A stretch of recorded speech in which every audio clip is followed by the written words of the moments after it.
Maraming salamat. Tayo po ay magpapasalamat sa Panginoong Allah upang suportahan natin yung 18 na Marines na sila po. Assalamualaikum warahmatullahi wabarakatuh. A'udzubillahi minasyaitonirrajim. Bismillahirrahmanirrahim. Subhanaka la ilma lana illa ma 'allamtana innaka antal alimul hakim. Wa ba'd. Assalamualaikum warahmatullahi taala wabarakatuh. Ako po ay magpapasalamat sa pagtipon-tipon nito. Una-una, tayo po ay magpapasalamat sa Panginoong Allah na siyang lumikha ng sangkatawan at sanlibutan. Tayo po ay magpapasalamat sa mahal ng Allah na binigyan tayo ng pagkakataon na magtipon-tipon sa araw na ito upang ipahayag ang karapatan ng bawat mamamayan. Ako po, si Dato Moro, na sa MILF ako, Bangsamoro. Pero naging presidente rin ako ng batch training ng Army Reserve. Presidente ako ng batch namin. Sa kasalukuyan, presidente ako ng homeowners dito sa Taytay Rizal. So, kami na magkakasama, hindi po kami imbitado dito. Kusa kami nagpakita ng suporta upang suportahan natin yung 18 na Marines na sila po ang magiging susi ng kapayapaan ng bawat mamayan. Kaya protektahan natin ang 18 Marines na yan dahil sila po ang magiging susi natin upang ipagtanggol ang karapatan ng bawat mamayan. Ayun lang po. Maraming salamat. Maraming salamat, Dato. Assalamualaikum warahmatullahi wabarakatuh. Bibigyan natin pagkakataon na magbigay sa atin ng pahayag General Carlos Kita. Sir.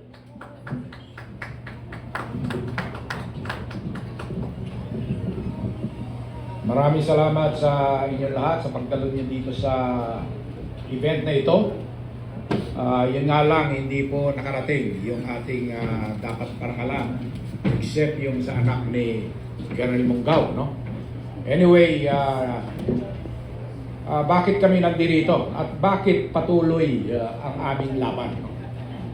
May nagtatanong nga sa akin, no? Ilang beses lagi yan tinatanong, "Sir, retired ka na. Sabi mo nga 68 years old ka na, and yet andito ka." Oo nga, yun ang irony, no? Nung kabataan ko, hindi naman ako sumasali sa mga ganito. Pero kung kailan ako retired, at dapat ay nandoon na sa tumba-tumba, nagre-relax, nagkakape, bakit nandito kami sa kalsada, nandito kami ngayon, sa Club Filipino na isang historical place, na kung saan dito maraming nangyari dito. Yung 1986 EDSA Revolution, maraming magmi-meeting dito. So, bakit nga ba? Dahil ayaw namin, gaya nabanggit kanina ni Captain Ray, no?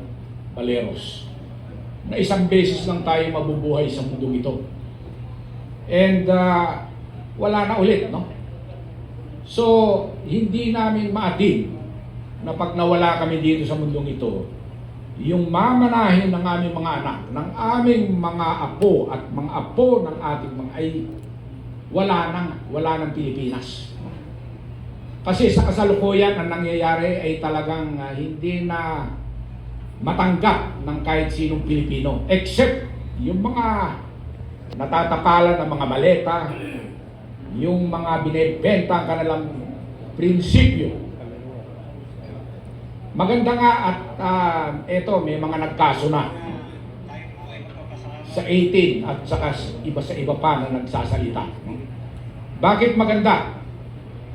Dahil eto na lang ang paraan para mailabas yung mga ebidensya. Matuwa po tayo. Nag-file na si former Senator Trillanes. Maganda. Sa comment ko nga doon, maganda yan. Nag-file na rin si Secretary Ed Año, actually si Secretary Ed Año. mista ko yan sa academy. Talaga namang mahusay na ano yan, na officer. Ang comment ko lang doon, maganda at nag-file dahil doon malalaman natin ang katotohanan. Kasi pagdating sa korte, lalabas po kung sino nag-deliver, meron pa yan mga video, hindi lang po picture yan. No? Maraming ebidensya na ilalabas yung 18 sundalo na yan.